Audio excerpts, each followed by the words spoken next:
He's retired from the Aurora, Colorado Police Department. During his career, he investigated more than 400 death investigations, many of them murders, mostly as a patrol supervisor.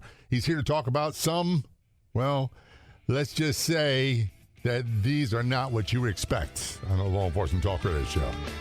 Welcome to the Law Enforcement Talk Radio Show. In the Law Enforcement Talk Radio Show, we are joined by special guests talking about their experiences, the realities of investigating crimes, plus those who have experienced horrendous trauma. Police, first responders, military, and victims of crime share their stories. Hi, I'm John J. Wiley. In addition to being a broadcaster, I'm also a retired police sergeant. Be sure to check out our website, letradio.com, and also like us on Facebook. Search for the Law Enforcement Talk Radio Show. Joining us from Colorado, we have Graham Dunne on the Law Enforcement Talk Radio Show. Graham is a retired police sergeant from the Aurora Police Department in Colorado, and he's was involved in 400-plus death investigations, some of them murders, which we'll talk about in a few moments. He's written a book, The Jagged Blue Line. First of all, thank you for your service, Graham. Secondly, thanks for talking about it on the Law Enforcement Talk Radio Show. Both very much appreciated. Thanks, Sean. Thanks for having me on. It's a pleasure to have you here.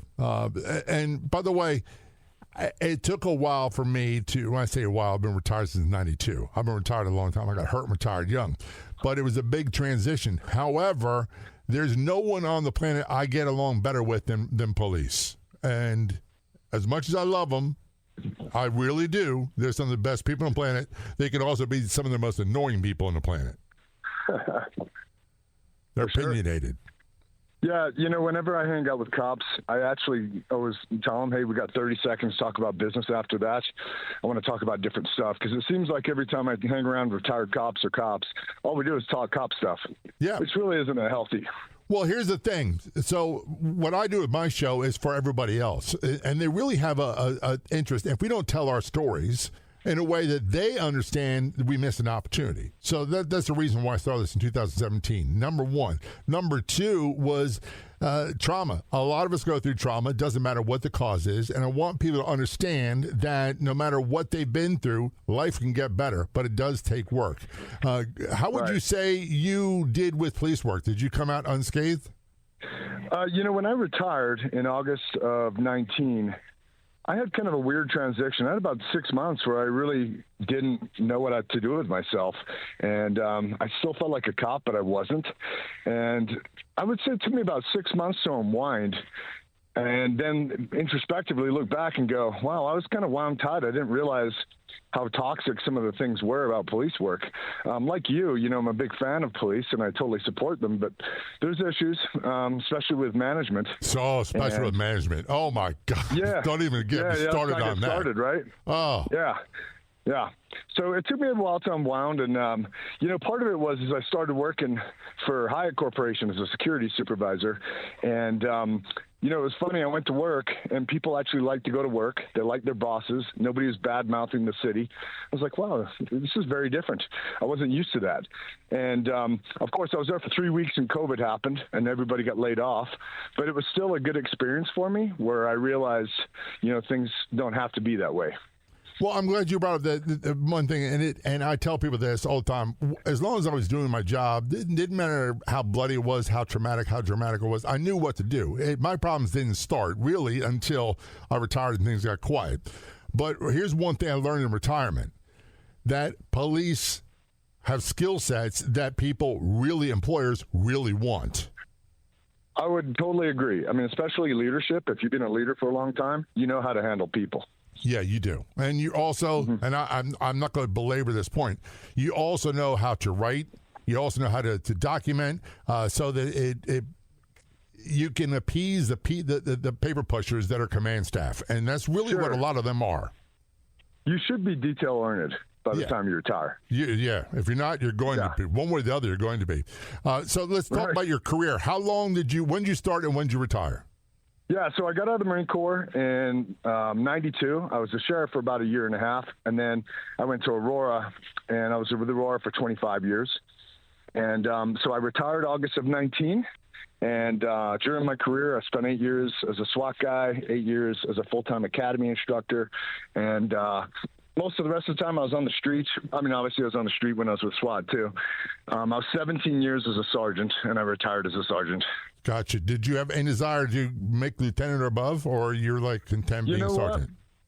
They asked me several times, they being the administration, to take the lieutenant test, and I never did. And in retrospect, I should have. It would have helped my career as far as my pension and probably my peace of mind too, because I'd be more removed off the street. But that was why I didn't promote. I was so into being a street cop that I didn't want to promote because I didn't want to ride a desk. And that was part of my problem too. I had a rough transition from being a police officer to sergeant because I still wanted to show the guys I knew how to do the job. I could lead from the front. Right. Yeah, and, I was a working sergeant. I was still going out there making arrests with my team. I worked auto theft for a while, and we were just killing it. And Aurora, I don't know if you know, it's considered one of the number one hotspots in the United States for auto theft. And it was ridiculous how many we were getting. I'd say 5 a day with people in them. Aurora was one of these areas that I never knew of until, I'd say, the last 5 years, and it became a political hotbed. Yeah. It's been famous for a couple of things. One is the Century 16 mass shooting.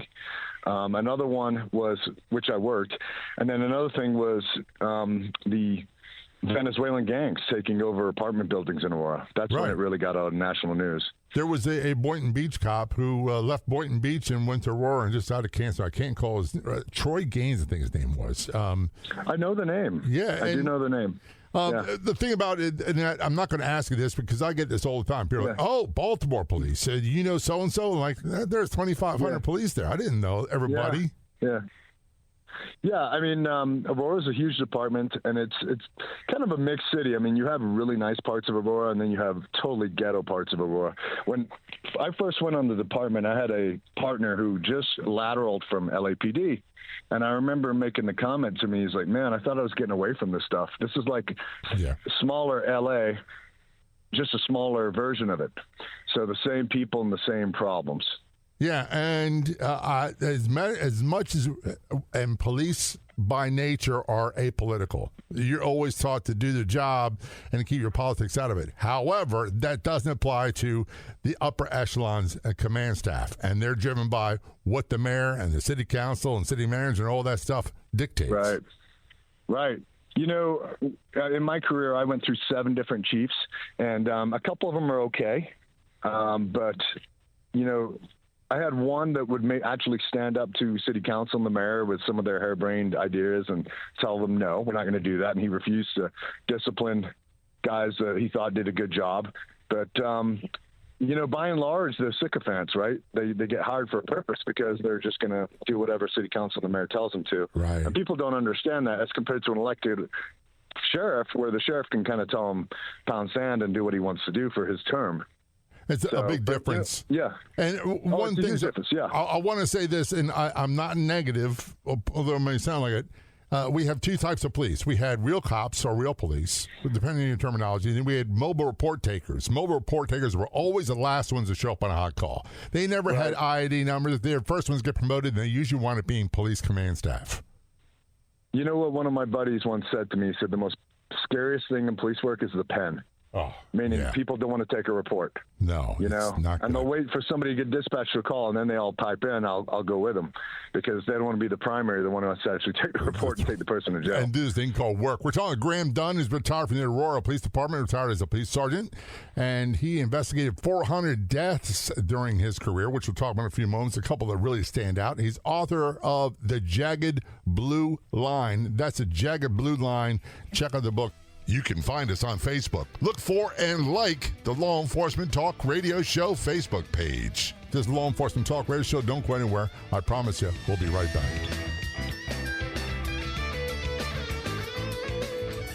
You can find us on Facebook. Look for and like the Law Enforcement Talk Radio Show Facebook page.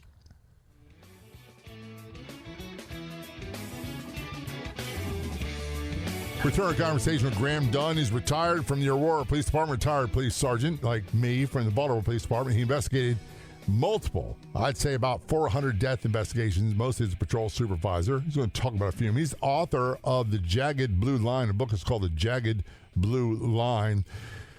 Here's the thing, Graham, and I know I'm preaching to the choir. There are certain things that my police career has desensitized me, and there's certain terminology and there's certain things I'll say to people, and they go, "Oh my God, I can't believe you said that," and I'm like, "What's the big deal? It's not big."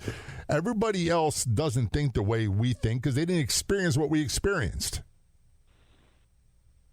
100%. When I first wrote the book, I had a couple of friends proofread just certain chapters because I wanted to ask them what they thought about it. And one in particular that came back to me was, in police work, we referred to prostitutes as whores. And now I look at that, and that's actually pretty shocking, right? But at the time, we didn't even think about it. Go talk to that whore on the corner there and get her statement or whatever. And, the guy read it, and he had his wife read it, and he says, "My wife was shocked." And, I didn't even think about it, but I changed all the whore verbiages to prostitutes, so it was one of those things where I had to kind of look back and say, well, maybe I'm a little bit over, callous. I'd say that I'm fairly dinged up. I don't know about you, but I'm certainly calloused. Yeah, we take a lot of baggage on and we don't even realize it until you're removed from it.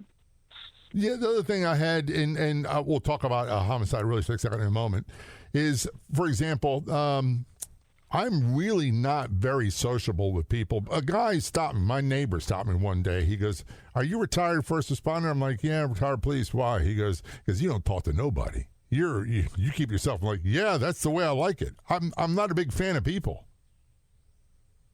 Right. I'm kind of on the other end. I'm a big talker, and I'm pretty sociable. But, I have that Dr. Jekyll and Mr. Hyde to me, which I think comes from police work. So, if my meter is full, I don't have a lot of patience for stupid people, and I can become the biggest jerk you ever met in a second. But I try to be really, really nice to everybody I meet and very polite. But if somebody's a jerk, I change over really quick. I don't have a lot of patience for that. I don't have that either. All those years of police work. I really don't have a good, let's just say it's overly sensitive detector. And when someone lets me know they're full of I usually respond in kind. Right. And one of the things that I don't like is I don't like stupid questions, especially when they repeat the questions over and over again. It's almost like you're testifying in court. Jeez, how many times am I going to tell you? Well, you know what drives me nuts is anytime somebody finds out you used to be a cop, they have to tell you about that one time they get pulled over or whatever. Yeah. And like I care, I know. I mean, honestly, I did, 1,000, 2,000 traffic stops. I have no clue. But, I really don't care to hear your little story about the time you got a speeding ticket. But, I bite my tongue if I feel like it and listen to them and nod my head and smile and, I do the same. Right? I do the same. And one of the questions I got, I don't get it too much anymore, is, and we'll get into your story in just a moment, is being at cookouts and barbecues and people find out you're a cop, and that first question they ask you, "Did you ever shoot anybody?" And I'm like, at first I didn't know how to handle that. Now I'm like, yeah. And I turn around and walk away. If they say, "But you're rude," I say, "Well, what makes you think I want to have a conversation with a total stranger I've never met over a beer about one of the worst days of my life?" 100%. And, you think about it, it's kind of a rude question, really. But that is one question that I've always struggled with, how to answer it.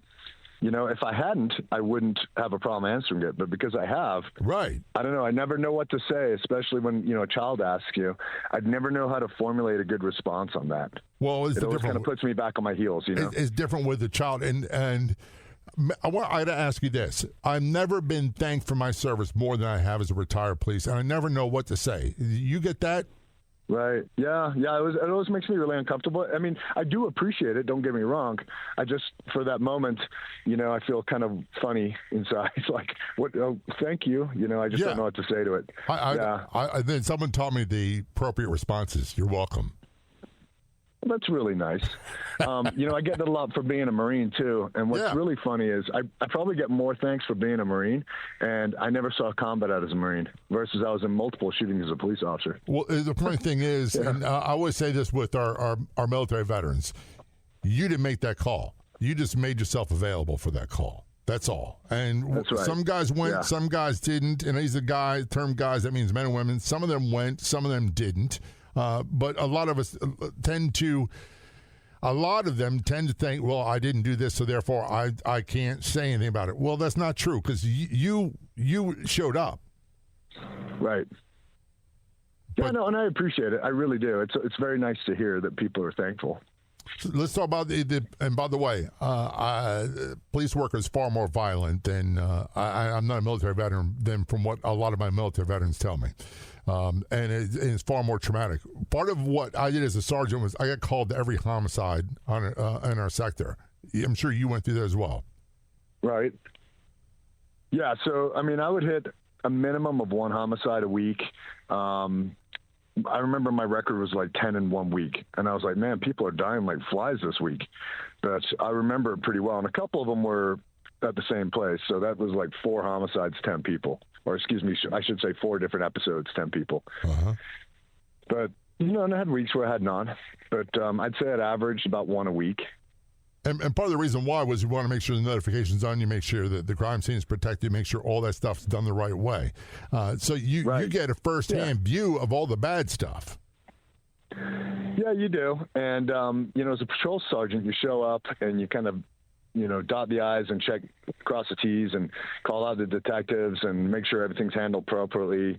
People are interviewed, people are taken to jail, coroner's called, all that kind of thing. You've got your little checklist that you go through, and after you've been doing it for a while, you can do it in your sleep, right? Yeah. But there's, I also have assisted small agencies that join us where I just show up because it's a mile out of our jurisdiction, and they've got a new sergeant who's never had a homicide before, and you can just tell by looking at their face they are overwhelmed. Yeah. And it's nice if you have somebody there who's been around who can just say, hey, this is what you need to do, A through F. Kind of held their hand through it, But the downside of that is you see all the and people use this term a lot. As before I started policing, we didn't have it. It came in fruition after I retired. Critical incidents. We saw all the bad stuff. We saw every questionable death we are called to. Absolutely. Yeah, and I've had some really bizarre ones, and I talk about them in the book.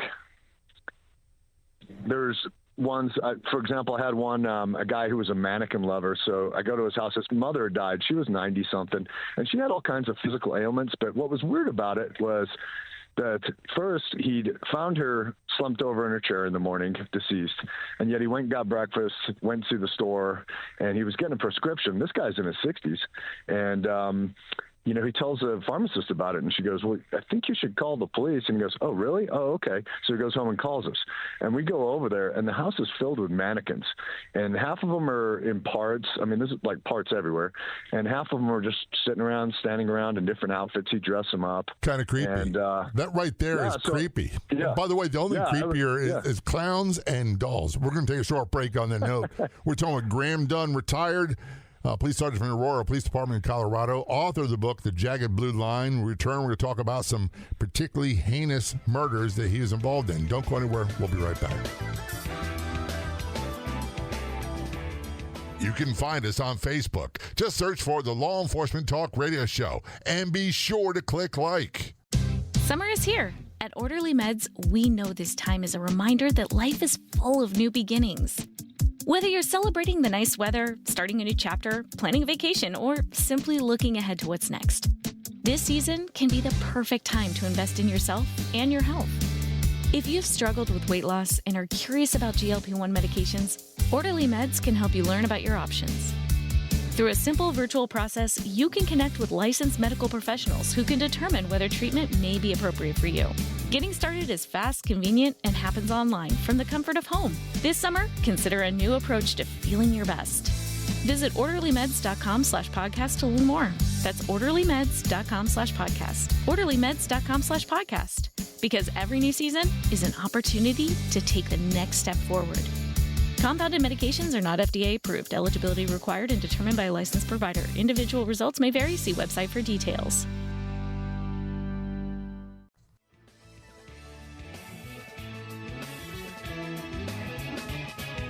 Return our conversation with Graham Dunne on the Law Enforcement Talk Radio Show. Graham is a retired police sergeant from the Aurora, Colorado Police Department. He investigated multiple deaths, 400 approximately. He's author of the book, The Jagged Blue Line. That's The Jagged Blue Line. Check it out. And one of the things we talked about when a break is the mannequin lover, and is probably nothing police-related or crime-related or crime intended with the death, but it's still creepy, wasn't it? Absolutely. And he was so just bizarre. that I called out the detectives, even though it seemed like a natural death, because we go on natural deaths all the time. Right. I'd say that 70% of your deaths are probably natural or auto accidents or something like that. And, but he was just so bizarre that I was like, I'm going to have the detectives check this out just to make sure. And when all was said and done, it was a natural death. But, when you go in a house full of mannequins dressed up, I asked the guy straight up, I go, are these your girlfriends? He goes, they're my dolls. Very serious, very proud of it. Yep, I dressed him up. And he was retired in his 60s. Thought there was nothing wrong with it. I got him to pose for a picture because that's the goofball that I am. Right. And I actually have a picture in the book. It's one of my favorite pictures of my career. It still makes me laugh every time I look at it. And people don't see the humor. They don't get it, but you do. Right. He's sitting there with his arm around one of his dolls, very proud. That's funny. And by the way, the conversations that we'd have with people, and not everybody was a bad guy, not everybody was a criminal, not everybody, but the conversations were priceless. Absolutely. I've never laughed so hard, and it's just, you can't make the stuff up. You really can't. Now, some of these, we talk about a lot of natural deaths. And by the way, for people, and I'd love to ask you this as a formal question, it's degrading. It is not going out in a blaze of glory. A lot of people die in their sleep. A lot of people die in the bathtub. A lot of people die in the toilet. And there is no, let's just say, there's no quality in the end of life. Would you say that's fair? No, I totally agree. And I mean, one of these things is I did become somewhat callous. It's just another death. But on the other hand, I always really went out of my way to show the body respect and show the family respect. I just feel like they're looking down on me, and, I don't want to disrespect them at all. So I always went out of my way to do what I could for them. It's the same thing as when I'm a hunter. When I take down an animal, I say a little prayer for it before I carve it up. That's the way you should be. And by the way, we always, with the rookie police, and we may get into telling those stories, with the rookie police, as a sergeant, whenever we had a badly decomposed body, they all get called to the scene. Every one of them, because they had to learn how to deal with that stuff. And it was never fun.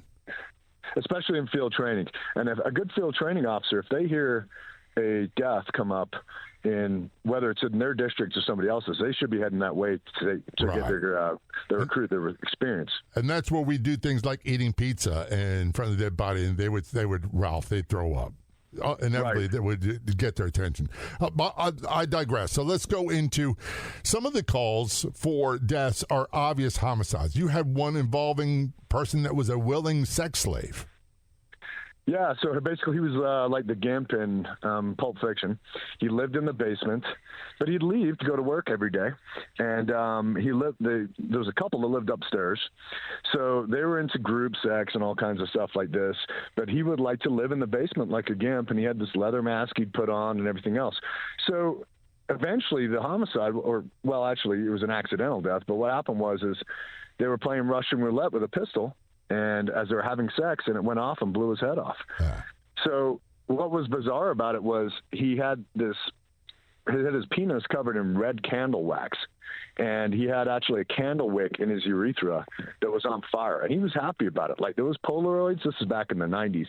There was Polaroids of him, like, giggling with this candle, his penis candle lit. Just bizarre stuff like that. You go, I can't make that stuff up. No. I mean, was it Joseph Wamball or some other people said that being a police in America is like having a front row seat at the circus. And most of it's boring and monotonous stuff, but about 5 minutes of your day is life-threatening, exciting stuff. Right. And by the way, 100%. When that guy. There's so many things about this story that's disturbing. But when that guy, the gun went off and it blew his brains out, that was what we call a clue. Yeah, in law enforcement, that's what we call a clue, for sure.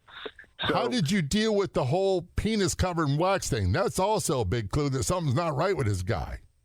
Yeah, so there was and it was interesting looking through the Polaroids. They had a bunch of them around there from parties where this was a common thing for him, where there was one where he was at his birthday party hanging from the ceiling naked with his mask on, and he's got the penis candle going, and there's a whole crowd of his friends standing around clapping, singing him happy birthday. It takes all kinds to make the world go round. I don't have an answer for that. I have no response to that. Somebody had to blow the candle out eventually. Yeah, I mean, if that makes you happy, I guess if you're not hurting anybody, but I think you need some help. Yeah, I think it's fair to say. But we would have, and I'm sure you're no stranger to this, we would have every kind of bizarre, it seemed like I was a magnet in particular for bizarre, crazy people. And it kind of sounds like you were too. Yeah, I would say so. That and stolen cars, that was my other magnetism. Don't even get me started on that. Me. I remember one call, this is going way down. It was an armed robbery call. And I wound up making an arrest. And my sergeant time, when I was patrolman, he goes, I was working operations, which we didn't handle calls. It was a crime suppression unit. So he's like, go back to this commercial establishment, get so-and-so's name, and then come right back. No matter what you do, don't get involved in anything. Guess what happened as I'm pulling out? 3 stolen cars go by me, and I could not help but go after them. Right. My sergeant was fit to be tied. It does. Right. Yeah, that kind of thing's happened to me before. I was under a federal lawsuit for a use of force that we won on in court, and it was ridiculous. The whole thing was silly. And there was plenty of witnesses who testified on our behalf. In the end, we won it. But anyway, they put me in like a nice part of town, hoping that, I could just stay out of trouble. And I'm in a 7-Eleven just getting a Slurpee. It's a hot summer night. And there I am getting a Slurpee. Guy walks in, sees me, starts yelling, runs towards me and attacks me. Yeah. So I'm in this fight in a 7-Eleven, and I get the guy handcuffed, and everybody in there's just like mouths dropped. And my lieutenant's like, "Can you not stay out of trouble?" Apparently not. Honestly, all I was doing was getting a Slurpee. Apparently, you're not alone, Graham. I met many. Yeah. By the way, most cops that I know, they never pulled their gun except at the range. And they'll say, I never pulled my gun. I was in 4 shootings in 10 years, and I had police say, I will never back you up because you attract gunfire. Right. Yeah, and I was in 3. 2 as a SWAT officer, though. 2 of them I never would have been in if I hadn't been on SWAT. And SWAT, you get put in those positions when you're on SWAT, like hostage rescues and stuff like that. So where it's going to happen, right? But yeah, I did have one when I was on patrol, but he shot at me first. So we got that going for me. And actually shot through my car, my heater, of all things, my heater stopped it. You got to have the heater work. It was just a little 380 ball ammo, stopped in my heater, and so my heater maybe saved my life. Well, we had that too, and by the way, the first 2 shootings I was involved in, I never returned fire because it just wasn't an appropriate thing to do, and I couldn't tell you why. We just knew. The other 2 were totally different affairs, but everybody survived, thank God. However, I want to ask you this: we've got a little bit of time left in this segment. All the police work you've been involved in, the violence, the trauma, all that stuff. Do you feel it's changed you as an individual? I do. I definitely do. I still consider myself a nice guy who's polite to everybody, but I have that bitter side to me sometimes that comes out. And, my dad was a cop, and he had that too. My dad was a great guy, but he did have that bitter side. I call the Dr. Jekyll, Mr. Hyde. Like, if you catch me the wrong way, that you're going to see the other side. I'm very skeptical of people. Yep. I think that comes from being burned so many times. As a cop, you get burned a lot, right? You get lied to, and it's just part of the deal. So, but, I think mentally I'm in a good place. I feel like I'm lucky that I came out, on top, because so many guys, when they leave, it's almost like it's an identity profession. And all the guys that I knew who committed suicide after they retired, and there's been probably half dozen to a dozen, it seemed to me like that job was their life. That becomes a part of who they are. Themselves. I agree with you wholeheartedly. We're talking about Graham Dunne. He is retired police sergeant from the Aurora, Colorado Police Department. He investigated multiple homicides during his career, multiple death investigations. He's authored the book, The Jagged Blue Line. When we return, we'll talk about what life is like today. Don't go anywhere. We'll be right back. One of the questions I get all the time, why are you always promoting the Law Enforcement Talk Radio Show Facebook page? Well, because there's no better place on Facebook. That's it. It's simple. Everything about the Law Enforcement Talk Radio Show and podcast is right there, including great photos, stories you'll want to see, you'll want to share, memorials to law enforcement officers who were killed in the line of duty, all that and more. Plus, old episodes of the show can be found on our Facebook page. Just do a search for Law Enforcement Talk Radio Show on Facebook and be sure to click like and or follow. We'll see you there.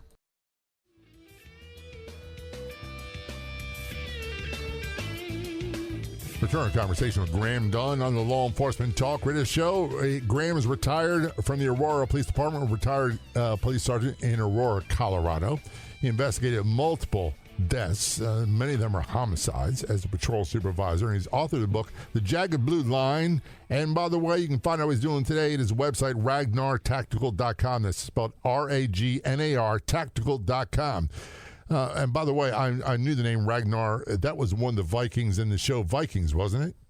That's right. And he was a real person. I think 9th century Viking king who pillaged Europe. Yeah, so, yeah. And a lot of those characters were based loosely off of real people because we don't know what their story was, but a lot of them were. Graham, one of the things I look at it, and look, I am not a bad guy. I never was a bad guy, and I'm very proud of my police career, but it's not for everybody. Certain things about my personality, what I've been through, I don't give to everyone because they haven't, quite honestly, they haven't earned the right to hear it. So I appreciate you spending time talking about this. One of the things you said towards the end of the last segment is you've kind of changed a little bit as a result of policing. Is that positive, negative, or kind of just the way things are? Well, I'd have to say that I've changed. I do have some negative aspects to my personality, so it's bitterness occasionally pops its head out, and sometimes I'm short with people because they're being an idiot. But, I mean, by and large, I think I'm still the same nice guy I've always been. I'm always very friendly to people and cordial and polite. But you can't help but take some of that home and change you a little bit. And just can't help it. What I did when I was happily married and father of 2 daughters, and when I had this little thing I would do with the Velcro from our soft body armor, and I used to do a psychological thing where I'd strip out the Velcro and I'd change mentally from cop J into husband J, father J, all that stuff, and that worked really well for a long time until it didn't. Mm-hmm. Yeah, I will say that I have I've learned to remove myself from situations. So, for example, if I feel like I'm going to say or do something that I'll regret, I just leave. Yeah. And that comes with maturity, right? And I even did it with my kids. I remember one time I'd had a really long day. And, when you're in police work and you work in the hood, it's almost like when you drive home, you're driving from one planet to another planet. Yeah. So you're driving to this nice neighborhood where people are friendly, versus the neighborhood you just came from, where it's so dangerous and people are unfriendly to you as police. So I remember one time I pulled in the garage, I get out my car, and I can hear my wife and yelling at my kids. And it just wasn't the day. I got back in my car and I drove away and just got a coffee and sat there for an hour and kind of deflated, and then went back and tried again. And it wasn't her fault. They needed yelling at, but the point was I just didn't want to be in that situation. I was like, I know better. I'll say something I regret that I'll feel bad about later. And one of the things that we say to each other as an industry, I probably should have told her more, but I felt like I didn't want her to worry more. I didn't want my mother to worry more. I didn't want my sisters to worry more. So I kept a lot of things from them. They didn't really need to see or hear about how evil and how dangerous the world really could be. Yeah, I mean, there's certain things that I know if I told my wife, it would really bother her. Like, she would dwell on it and maybe even lose sleep over it. So I just didn't want to even talk about it, especially like child deaths and stuff like that. Why burden them with that, right? And so then, on the other hand, though, you're just keeping that inside, bottling it up. And how it is, where something will prompt a memory. There's something will happen either on TV or in person or whatever, and all of a sudden a memory will pop in my mind from 20 years ago that I haven't thought about in 20 years. Right. It's amazing how that works. Yeah, and I'm sure you go through this too. And part of the problem is my wife, who I met years after retiring from police work, we've been together like 30 years. She's one of the best things that happened to me. But I will visually frisk people as I'm driving up to, just say, a convenience store. And I'll say, no, let's not go in right now because that guy is wearing winter clothing and it's 95 degrees out. I'm not going in there because I know nothing good's going to happen. The other one is what seat do you take in the restaurant? Right. Yeah, always with your back to the wall looking at the door, and I always look everybody over. I'm 100% the same way. I mean, I guess it's a positive, but it's also a negative.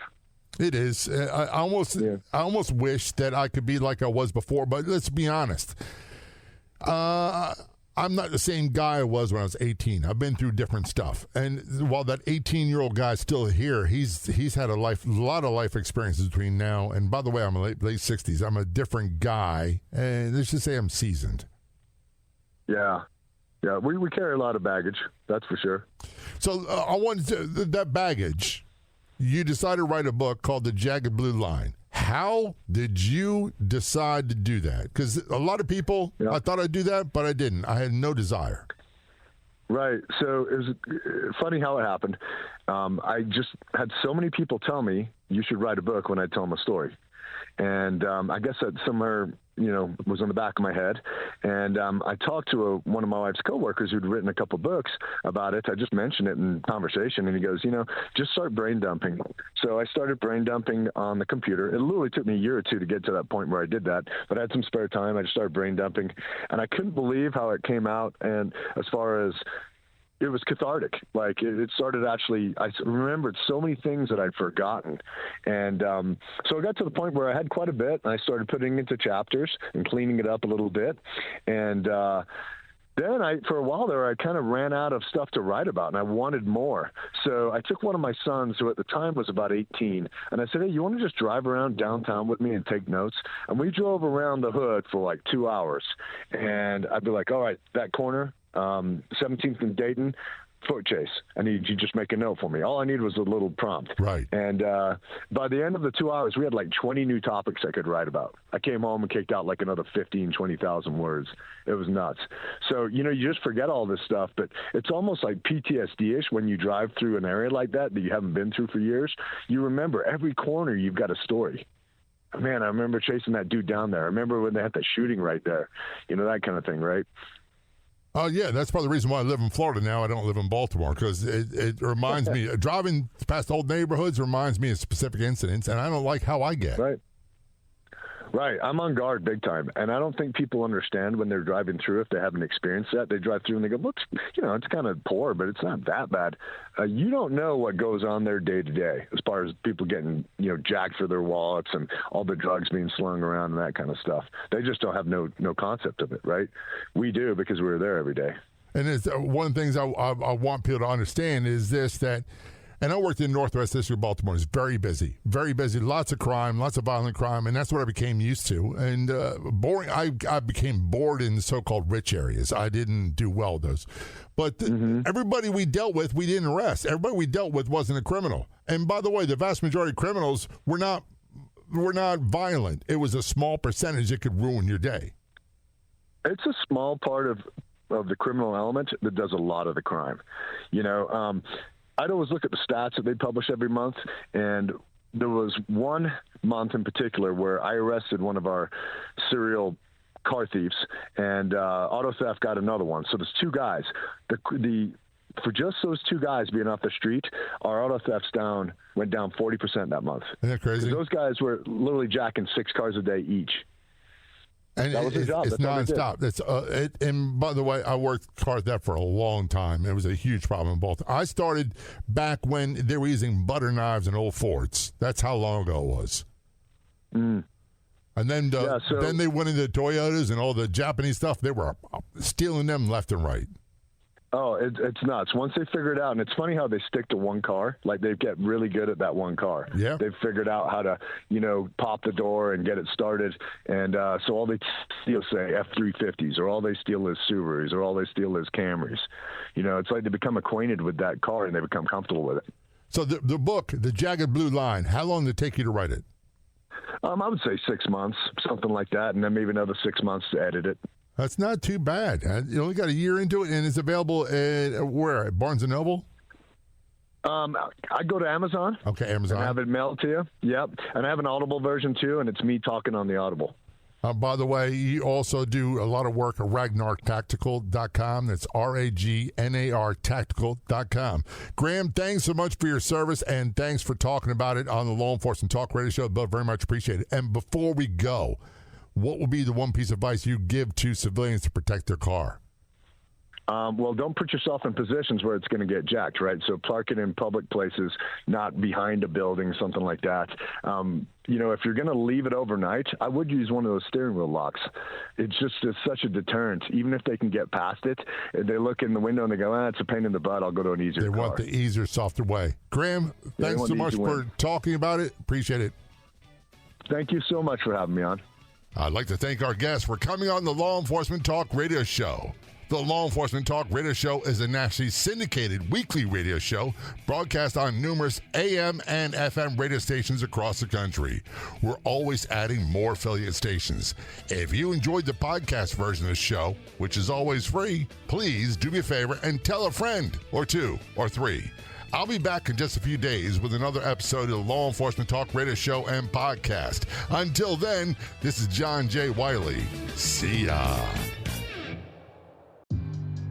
When she said I don't dance now, I make money moves, that was a mission statement for a whole new generation. Respect, but that's not the Mount Rushmore. Listen, cash rules everything around me. When that line dropped, it changed the whole hustle. The greatest tracks are never finished. They're just debated forever. Introducing the Sprite Living Track List. 50 tracks that shape the culture from 6 decades of hip-hop. Scan the QR code on a Sprite or Sprite Zero Sugar to see the full breakdown. Obey your thirst. Sprite. If you like the show, please take a moment to rate, review, and subscribe. It really does help the show to grow. Thank you for listening.